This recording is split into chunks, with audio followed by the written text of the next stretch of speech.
Hello student, welcome है एक बार फिर से आपके अपने यूट्यूब परिवार जीआरएस कंपटीशन क्लासेस में लेकर हाजिर हूं आप लोगों के लिए आरडब्ल्यूए का एसएससी जीडी का वीकली मॉक टेस्ट का सॉल्यूशन जो कि 2 फरवरी 2025 का है। तो सबसे पहले हम लोग मैथ को अटेम्प्ट करेंगे। देखिए क्या कहता है। पहला सवाल आपके स्क्रीन पर है कि A/B आपका 3/5 है और B/C आपका 7/8 है, C/D आपका 2/3 है। तो 2A/3D का मान पूछा गया है। बच्चे सबसे पहले क्या है, आप रेशियो बना लेंगे। यहाँ पे A है और यहाँ पे बच्चे B है, यहाँ पे C है और यहाँ पे D है।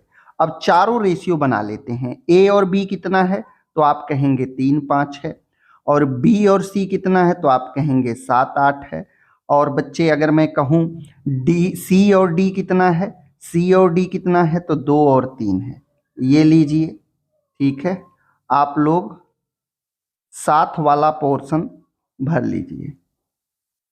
ये देखिए, इसमें भर लेंगे, बगल वाला बगल में भर लेंगे और यहाँ पे 8 हो जाएगा, यहाँ पे भी 2, यहाँ पे भी 2, यहाँ पे 7 हो जाएगा। 7 तिया 21, 21 दूना कितना हो गया, 42 हो गया। और हमें डी और ए चाहिए तो हमें और अनुपात निकालने की जरूरत नहीं है। दूसरा वाला यानी ए निकल गया 42, अब डी का निकाल लो। 3 वट्ठे 24 पंजे 120, डी निकल गया 120। हमें दो ही अनुपात से मतलब है क्योंकि इसने ए और डी के साथ रिलेशन पूछा है। अब बच्चे एक चीज बताओ, इसको छोटा कर लेंगे 2 से तो ये क्या बन जाएगा, 2 से छोटा कर लेंगे या 3 से कर लो। 3 से ये देखिए 14 बार में कट गया और 3 से ये 40 बार में कट गया। ठीक है, आप कहेंगे बिल्कुल।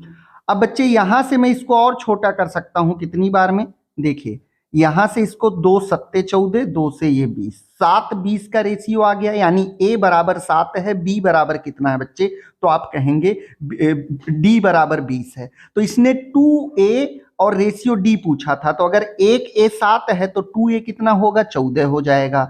रेशियो अगर 1d 20 है तो 3d कितना होगा, 60 हो जाएगा। अब 2 से इसको काटा 7 बार में, 2 से इसको काटा 30 बार में, यानी 7/30 कहां पर है, ऑप्शन नंबर डी में है। बहुत ही प्यारा सवाल था बच्चे। अगले प्रश्न पे चलेंगे। ये रहा आपके सामने अगला प्रश्न।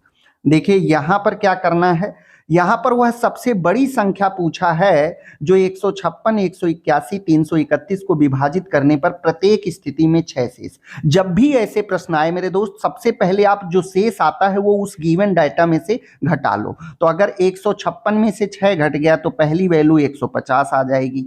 181 में से 6 घट गया, दूसरी वैल्यू 175 आ जाएगी। 331 में से 6 घट गया तो तीसरी वैल्यू 325 आ जाएगी। अब जो ये मिला आपको घटाने के बाद, इनका एचसीएफ ले लो, क्योंकि इसने बड़ी से बड़ी संख्या पूछा है। तो इनका एचसीएफ बच्चे, पहले दो संख्याओं का अंतर कितना है, 25 का। तो डायरेक्ट आपको पता चल गया कि 25 ही वो बड़ी से बड़ी संख्या है जो सबको काटेगी। और अगर अब काटेंगे तो प्रत्येक स्थिति में 6 शेषफल बचेगा, यानी ऑप्शन नंबर बी आपके सवाल का सही जवाब है। अगला प्रश्न, प्रश्न संख्या 3। यहां पर देखिए बोर्ड मास का क्वेश्चन है, तो बहुत ही प्यारा सवाल है। इसको थोड़ा सा मैं ऊपर करूंगा ताकि आप लोग अच्छे से देख पाए। देखिए ध्यान से, सबसे पहले इसको हल करेंगे। 29 पंजे 145, 6 151 बटे 29 है। कितना है बच्चे, 151 बटे कितना है, 29 है। इसको हल कर लिया। माइनस में अब ब्रैकेट के अंदर वाली चीजें हल करेंगे। 15 बटे 4 है, इसको एज इट इज रख देंगे। और डिवाइड बाई है, मीडियम कोष्टक में आपका 3 बटे 4 है। और इनटू में अब सबसे पहले इस छोटे वाले कोष्टक को हल करेंगे। छोटे वाले कोष्टक को हल करेंगे तो देख लीजिए, नीचे का एलसीएम ले लो। 2, 5, 3 का एलसीएम 30 होता है। इसको 30 बनाना है, इसको 15 से गुणा कर लीजिए ऊपर नीचे। इसको 15 से, इसको 6 से कर लीजिए। और बच्चे इसको किससे करोगे, 10 से कर लो। इसको 10 से कर लो। अब देखिए 15 तिया 45 प्लस का हो गया, 6 एकम 6, 10 एकम 10। यानी आपको क्या करना है, आपको मिला जुला करके 45 बटे 30 माइनस 16 बटे 30 कर लेना है। यही तो करना है। अब देखिए क्या करना है। अब बच्चे यहां से आप जब इसको हल करोगे तो दोनों 39 में से 16 चला जाएगा तो कितना बचेगा, सॉरी ये 39 नहीं था, ये 45 था। 45 में से 16 जाएगा तो कितना हो जाएगा, आप कहोगे 45 में से 16 जाएगा तो 29 हो जाएगा। तो यानी मिला जुला के ये हल करने के बाद आपको क्या मिला, आपको यहां से मिल गया दोस्त कितना, 29 बटे 30 मिला। यही तो है। आप कहेंगे बिल्कुल। अब देखिए इस वाले 3 से ये 30 कट जाएगा 10 बार में, ऊपर 29 आ गया, बटे में 40 आ गया, तो यहां से हम हल करेंगे 15/4। और बच्चे इस वाले ब्रैकेट में देखिए ये डिवाइड है, और इस वाले ब्रैकेट में ऊपर तो 29 आ गया, नीचे क्या आ गया 10 चौक 40 आ गया। अब एक चीज बताओ दोस्त, अगर मैं ये भाग वाला साइन हटा के गुणे में कर लूं तो ये वैल्यू पलट जाएगी, तो इसको मैं गुणा बना लेता हूं और इस वैल्यू को मैं 40/29 लिख देता हूं। कोई दिक्कत आप कहेंगे नहीं। अब देखिए 4 एकम 4, 4 दहा में 40, तो बच्चे मिला जुला करके जो ब्रैकेट के अंदर वैल्यू आई है वो 15 दहा में 150/29 आई है। तो 151/29 में से आपको घटा लेना है कितना, 150/29। कितना बच्चे, 150/29। तो आप सबको पता है जब आपका डिनोमिनेटर सेम है तो 151 में से 150 घटेगा, यानी 1/29। आपके सवाल का सही जवाब होगा option number D. Option number D आपके सवाल का सही जवाब होगा। बहुत ही प्यारा क्वेश्चन था। अगले प्रश्न की तरफ बढ़ेंगे। ये रहा आपका अगला प्रश्न। कहता है कि 20 संख्याओं का औसत 35 है। इसका मतलब दोस्त, अगर मैं 20 लोगों को 35 रुपए दिया हूं तो सबके पास टोटल कितने रुपए होंगे, 700 रुपए होंगे। कह रहा है कि इसमें से 4 बच्चे हट गए जिनके पास 24, 20, 21 और 27 रुपए थे, यानी 27, 21 और 20 और 24 सबको जोड़ोगे तो 92 आएगा, यानी 92 रुपए इसमें से चले गए। तो मैं इसमें से घटा दिया तो कितना आया, आप कहोगे 608 रुपए बचे। कितने बचे, 608 रुपए बचे शेष। अब जो ये शेष बचे हैं तो 4 बच्चे भी तो चले गए, पहले 20 लोग थे अब 4 चले गए, तो अब बचे लोग कितने हैं, 16। तो 16 से इसको हम डिवाइड कर देंगे ताकि बची हुई संख्या का औसत मिल जाए।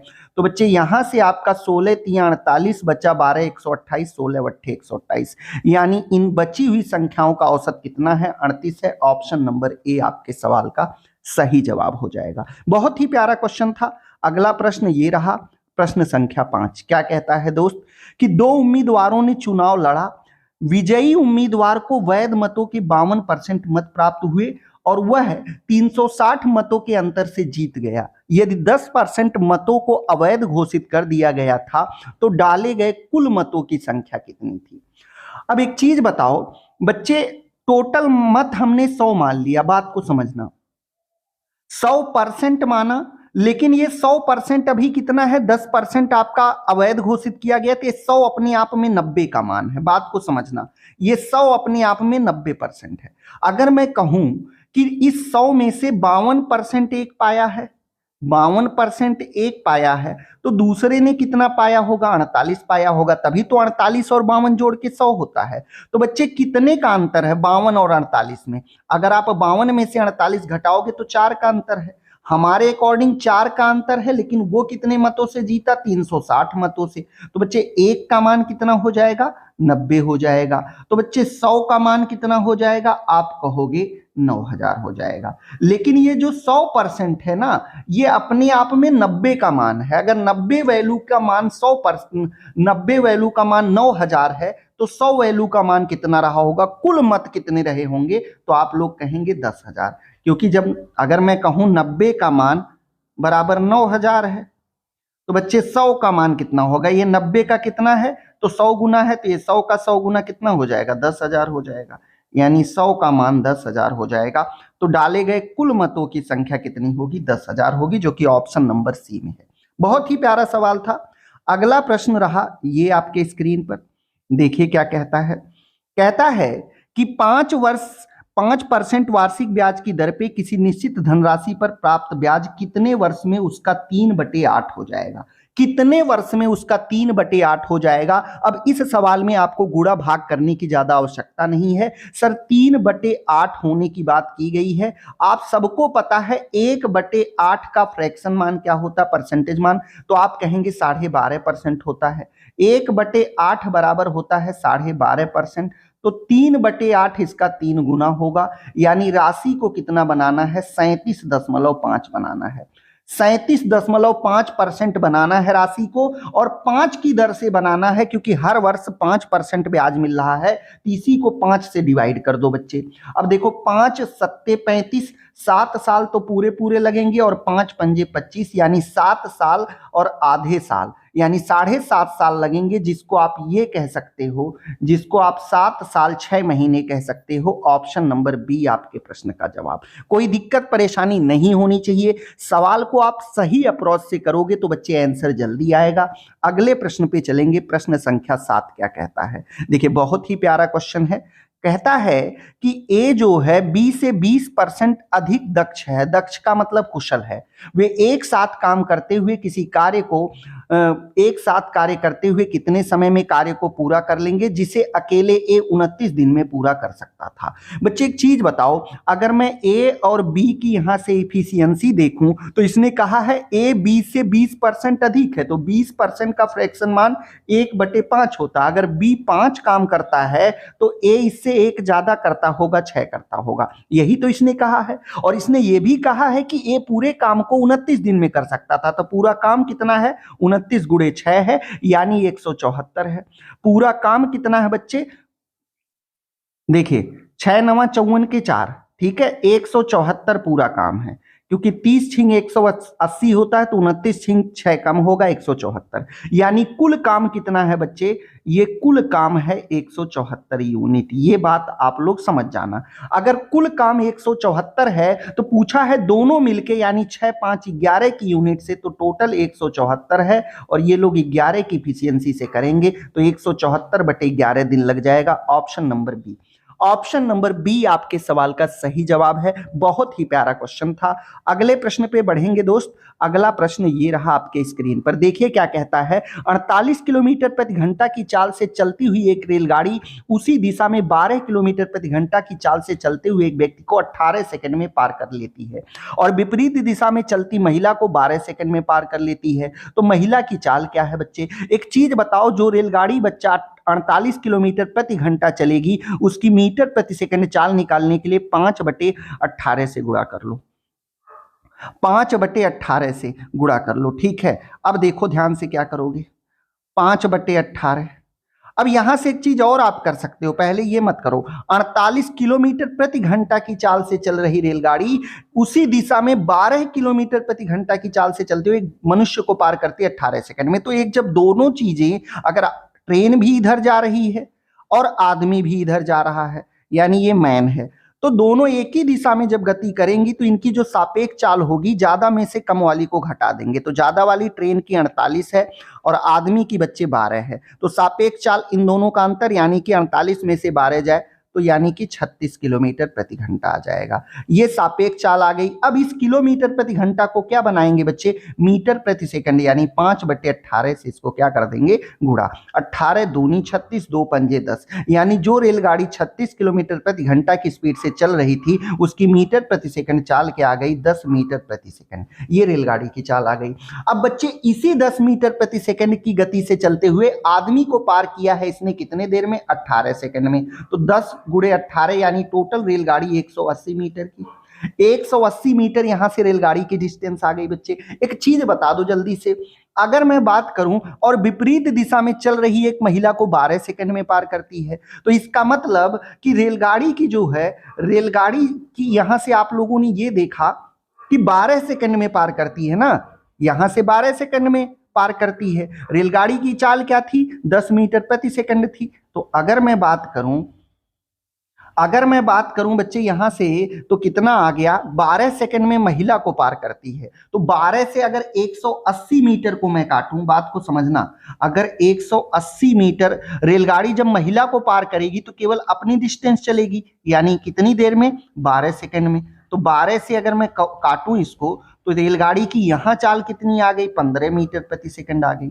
यहां पर रेलगाड़ी की चाल क्या आ गई 15 मीटर। अब यहां पे ज्यादा क्यों आ रही है, क्योंकि यहां महिला की भी चाल इसमें शामिल है, यहां महिला की भी चाल इसमें शामिल है, इसलिए यहां रेलगाड़ी 15 मीटर प्रति सेकंड। पहले कितना चल रही थी 10 मीटर, अब कितना चल रही 15। तो 15 मीटर प्रति सेकंड चलने वाली रेलगाड़ी की अगर मैं किलोमीटर प्रति घंटा में स्पीड निकालूं तो 18/5 से गुणा करूंगा, यानी 5 तिहाई 15, 18 तिहाई 54। यहां से रेलगाड़ी की चाल क्या आ जाएगी 54 किलोमीटर प्रति घंटा आ जाएगी। अब बच्चे एक चीज बताओ, अगर पहले रेलगाड़ी 48 की चाल से चल रही थी और अब 54 की चाल से चल रही है, तो इसका मतलब अब जो बढ़ी हुई चाल है उसमें महिला की चाल इंक्लूड है, जो बढ़ी हुई चाल है उसमें महिला की चाल शामिल है। तो अगर मैं 54 में से 48 घटा दूंगा तो महिला की चाल मुझे मिल जाएगी। 54 माइनस 48, तो महिला की चाल कितनी रही होगी 6 किलोमीटर प्रति घंटा रही होगी। बच्चे ऑप्शन नंबर बी आपके प्रश्न का जवाब हो जाएगा। बहुत ही प्यारा क्वेश्चन था और ऐसे प्रश्न आपके एग्जाम में जरूर पूछे जाते हैं। इन प्रश्नों पे आप जितनी ज्यादा अपनी कमांड बनाएंगे उतना अच्छा है।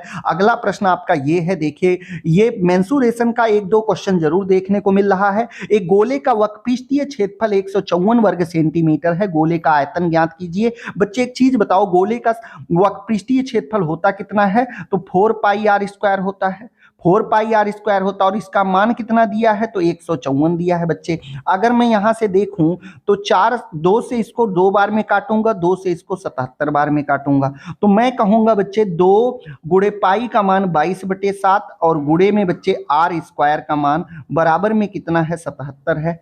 आप कहोगे बिल्कुल, तो यहां से मैं 11 दूनी 22, 11 सत्ते 77।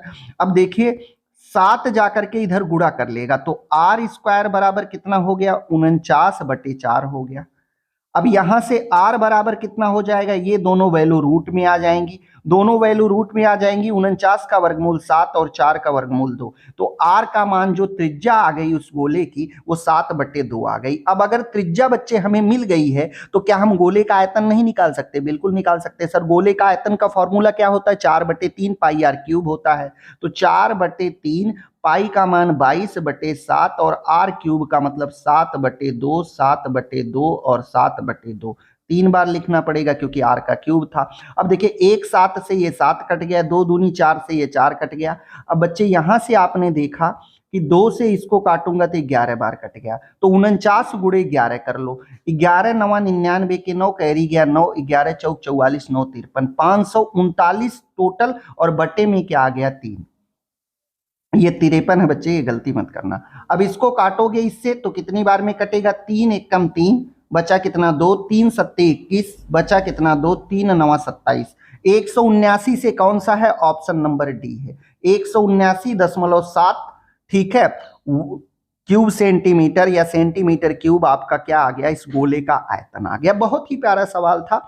अगले सवाल की तरफ चलेंगे, सवाल नंबर 10 क्या कहता है इसको भी देख लेंगे।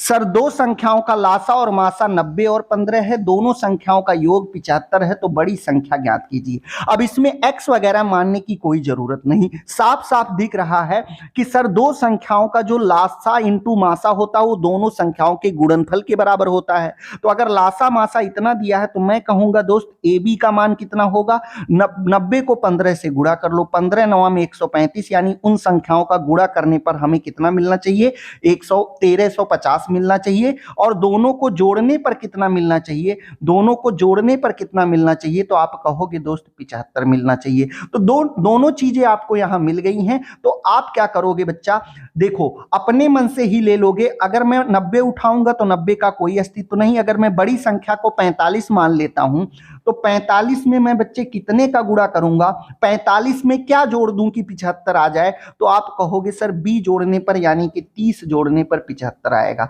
45 30 बच्चे 75 होता, और 45 का गुणा 30 में करोगे तो 1350। इसने पूछा था बड़ी संख्या, तो बड़ी संख्या क्या हो जाएगी 45 हो जाएगी, ऑप्शन नंबर बी। कुछ करने की आवश्यकता नहीं है यहां पर। अगले प्रश्न पे चलेंगे। अगला प्रश्न बता दो, सर 30 वस्तुओं का क्रय मूल्य x वस्तुओं के विक्रय मूल्य के बराबर है, यदि लाभ 20% है तो x का मान। अब इसी ऑप्शन में से रख लो x वस्तुओं का, अगर मैं 15 रखूंगा बच्चे तो यहां से नहीं आएगा। क्यों नहीं आएगा, क्योंकि जो 15 होगा वो CP होगा। अगर मैं 15 CP मान लूं, 30 SP मान लूं, तो 15 का लाभ हुआ किस पे 15 पे, तो 20% तो लाभ आया नहीं, तो पहला ऑप्शन गलत। अगर मैं 20% ले लेता हूं दोस्त तो यहां से आया 20 और 30 यानी 10 का लाभ, तो आपका कितना होगा 10% होगा, ये भी गलत। अगर मैं 12 ले लूं तो 12 और 30 का अंतर 18, 18 से कटेगा ही नहीं। अब ऑप्शन नंबर डी ही सही जाएगा। कैसे जाएगा वो देख लो। इसने बोला है 30 वस्तुओं का सीपी, यानी 30 का सीपी बराबर है, मैं ऑप्शन से उठाता हूं 25 के एसपी से, 25 वस्तुओं के विक्रय मूल्य के। अब देखिए सीपी कितनी हो गई 25 रुपए हो गई, एसपी कितनी हो गई 30 रुपए हो गई। तो बच्चे लाभ कितने का हुआ 5 का, किस पर हुआ 25 पे, और इनटू में क्या करोगे 100 करोगे। 25 चौक का 100 और 5 चौक का 20, यानी 20% का लाभ कब आया जब मैंने 25% लिया। तो एक्स का मान कितना आ जाएगा 25%। ऑप्शन नंबर बच्चा कौन सा आएगा डी आएगा। कोई दिक्कत आप कहोगे नहीं। अगला प्रश्न देखो, अगला प्रश्न देखो, 4000 का चक्रवृद्धि ब्याज 3 वर्षों बाद 630 रुपए 50 पैसे हो जाता है, तो वार्षिक रूप से चक्रवृद्धि ब्याज की दर क्या होगी। एक चीज बता दो बच्चा, अगर 4000 रुपए का मूलधन था और 630 रुपए 50 पैसे का ब्याज मिल रहा है, तो मिश्रधन कितना हो जाएगा सर। 4000 में 630 रुपए 50 पैसे जोड़ दोगे तो 4630 रुपए 50 पैसे को पूरा मत लिखो, 5 लिख दो। अब ये वाला दशमलव हटाओ, इधर एक जीरो बढ़ा दो, दोनों का रेशियो बन गया कि नहीं बन गया। अब देखो इसको काटोगे 5 से, 5 से काटोगे इसको 8000 हो गया, और 5 से इसको काटोगे 5 9 45, 5 दूनी 10, 5 6 30, 5 एकम 5। अब आपने देखा बच्चे बच्चे को पता है सर ये 20 का क्यूब है, ये 20 का क्यूब है, और ये क्या है ये 21 का क्यूब है। इसका मतलब बच्चे आप पूरी बात अच्छे से समझना, 20 से राशि 21 हो रही है, 20 से राशि 21 हो रही है, कितने का ब्याज मिला 1 का, किस पे 20 पे, और दर बनाने के लिए 100 से गुणा, तो 20 से हम इसको काटेंगे सर 5%, यानी यहां पर जो रेट ऑफ इंटरेस्ट यूज हुई है वो कितने परसेंट की हुई है 5% की। ऑप्शन नंबर डी आपके सवाल का सही जवाब हो जाएगा। बहुत ही प्यारा क्वेश्चन है, और जब भी ऐसा क्वेश्चन आए आप इसको रेशियो मेथड से ही करेंगे, अगर फॉर्मूले के चक्कर में बच्चे रहेंगे तो फंस जाएंगे आप लोग। ठीक है, अगला प्रश्न देख लो एक बार। अगला प्रश्न क्या कहता है सर, ये रहा अगला प्रश्न। एक विक्रेता अपने ग्राहकों को 15% की छूट देता है, फिर भी उसे 10% का लाभ होता है। यदि वस्तु का क्रय मूल्य 850 रुपए है तो अंकित मूल्य कितना है। बच्चे जब भी ऐसा प्रश्न हो कि छूट देने के बाद भी लाभ हो तो सीपीएमपी का रेशियो बना लो। 100 माइनस डिस्काउंट परसेंट सीपी होता है और 100 प्लस प्रॉफिट परसेंट एमपी होता है। यानी कि अगर 100 में मैं 15 घटाऊं तो 85 की सीपी आ गई बच्चे, और 100 में 10 जोड़ूं तो 110 का मेरा एमपी आ गया। ये मेरा रेशियो आ गया अंकित मूल्य का और क्रय मूल्य का। बच्चे 5 से काटूंगा, ध्यान से देखो, 5 से काटूंगा 17 बार, 5 से काटूंगा 22 बार, यानी 17 और 22 का रेशियो आ गया। अब मेरा क्रय मूल्य तो 17 यूनिट है, लेकिन किताब वाला कितना है, तो आप कहेंगे ये बराबर है 17 बराबर है कितने के 850 के। सर कितना गुना है, तो आप कहेंगे सर ये 50 गुना है। सर ये 50 गुना है, कितना गुना 50। अगर ये 50 गुना है तो हम अपने एमपी को भी 50 गुना कर देंगे, चूंकि हमसे एमपी ही पूछा है। तो 22 पंजे 110 होता है और एक जीरो लगा दो, यानी हमारा अंकित मूल्य कितना रहा होगा 1100 रुपए रहा होगा, जो कि ऑप्शन नंबर सी में है। कोई दिक्कत परेशानी आप कहेंगे नहीं। अगले प्रश्न पे चलते हैं, प्रश्न संख्या 14। क्या कहता है दोस्त, 72 किलोमीटर प्रति घंटा की चाल से चल रही एक ट्रेन 36 सेकंड में एक विद्युत पोल को पार कर जाती है, तो ट्रेन की लंबाई मीटर में क्या है। बच्चे एक चीज बताऊं, जब भी ट्रेन किसी पोल या खंभे, आदमी या औरत किसी को भी पार करती है तो केवल जितनी बड़ी वो स्वयं होती है उतनी ही दूरी कवर करती है। तो एक चीज बता दो दोस्त, जो ट्रेन 72 किलोमीटर प्रति घंटा की स्पीड से चल रही है उसकी मीटर प्रति सेकंड में चाल निकालने के लिए 5/18 से क्या कर दोगे, 5/18 से क्या कर दोगे, गुणा कर दोगे। 18 चौक 72, यानी जो रेलगाड़ी 72 किलोमीटर प्रति घंटा की रफ्तार से भाग रही थी उसकी मीटर प्रति सेकंड चाल 20 मीटर प्रति सेकंड हो गई। आप कहोगे बिल्कुल, और आप सबको पता है दूरी बराबर चाल गुणे समय। 20 मीटर प्रति सेकंड की चाल है, 36 सेकंड में पार की है, तो 20 गुणे 36 उसने दूरी कवर की। बच्चे दोनों का गुणा करेंगे, 36 दूना 72, यानी 720 मीटर की ट्रेन रही होगी। ऑप्शन नंबर सी आपके प्रश्न का जवाब। बताइए कोई दिक्कत। ऑप्शन नंबर सी आपके प्रश्न का जवाब हो गया। अगले प्रश्न पे चलते हैं, प्रश्न संख्या 15। देखिए ये टैंक वाला है, पाइप और टंकी का क्वेश्चन है और बहुत ही प्यारा क्वेश्चन है और ज्यादा से ज्यादा प्रश्न ऐसे क्वेश्चन इन चैप्टर से भी बन रहे हैं। एक टैंक तीन पाइप एक टैंक को तीन पाइप ए और बी और सी द्वारा 3 घंटे में भरा जाता है, यानी मैं ये कह सकता हूं ए प्लस बी प्लस सी तीनों मिलके उस टैंक को 3 घंटे में भर देते हैं। तो ये एक आपका समीकरण हो गया।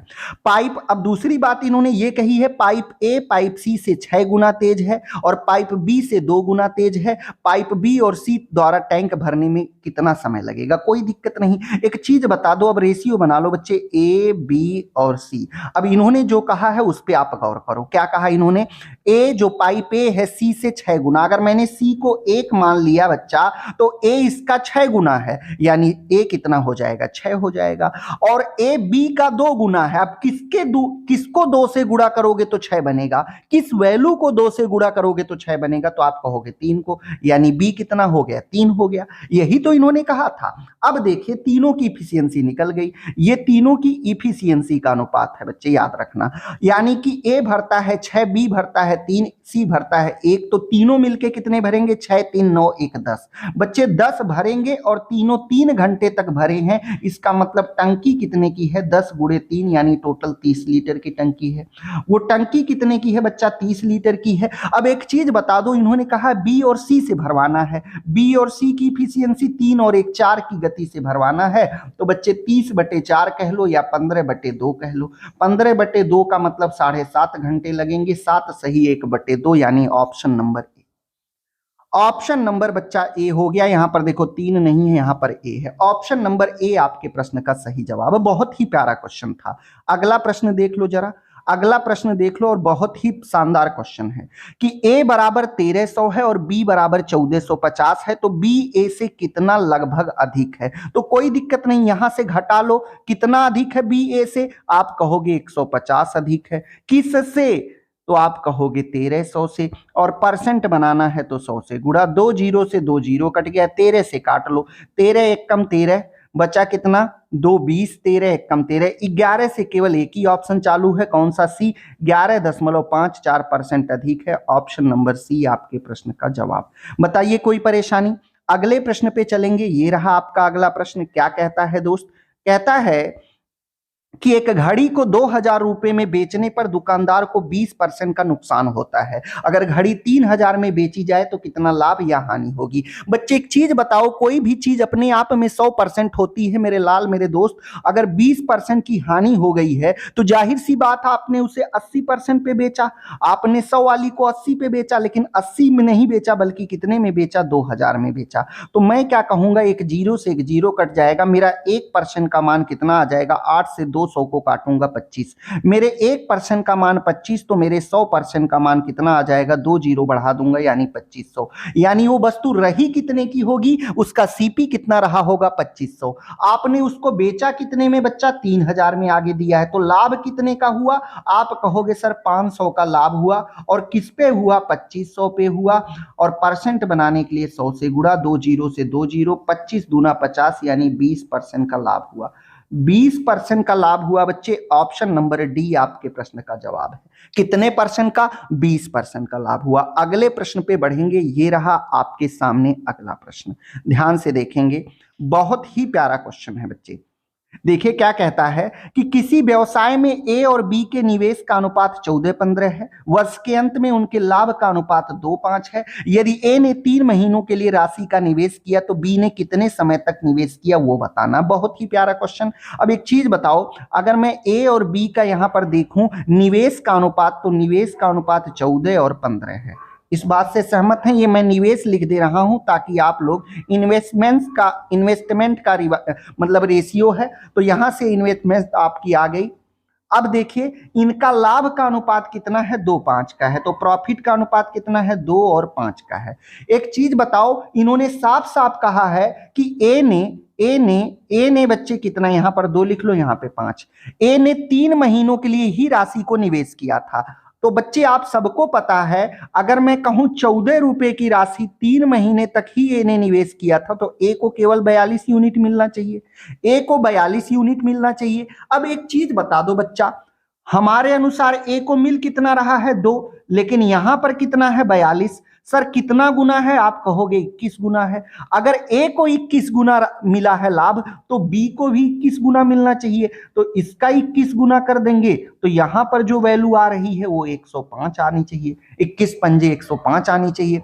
अब बच्चे एक चीज बताओ, 14 का 3 में गुणा किया था तो 42 आया था, तो 15 का किस में गुणा करूं, 15 का किस में गुणा करूं कि 105 आ जाए, तो आप कहोगे 7 में गुणा कर दो। तो बच्चे ए ने 3 महीने तक निवेश किया था, तो बी ने कितने महीने तक किया होगा, 7 महीने तक। ऑप्शन नंबर बच्चा ए हो जाएगा।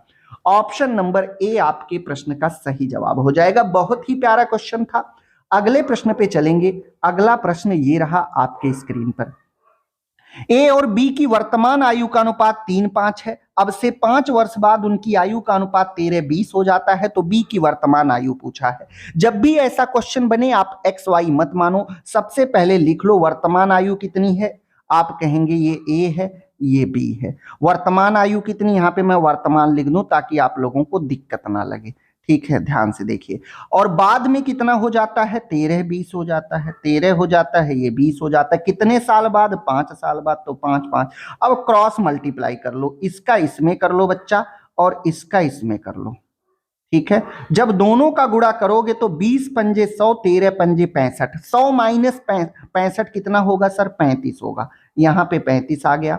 अब इसका इसमें कर लो, ठीक है, और इसका इसमें कर लो, देखो कितना आ रहा है। तो आप कहोगे 5, 13 पंजे 65 और 20 तिहाई 60, दोनों का अंतर कितना आ रहा है, 5 का।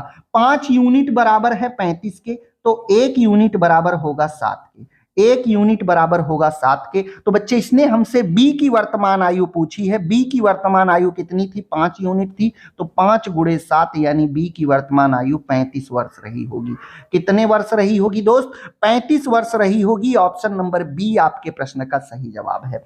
ऑप्शन नंबर बी आपके प्रश्न का सही जवाब है। बहुत ही शानदार तरीके से आपने किया। अगला प्रश्न और इस टेस्ट का लास्ट प्रश्न है बच्चे, क्या कहता है वो भी देख लो।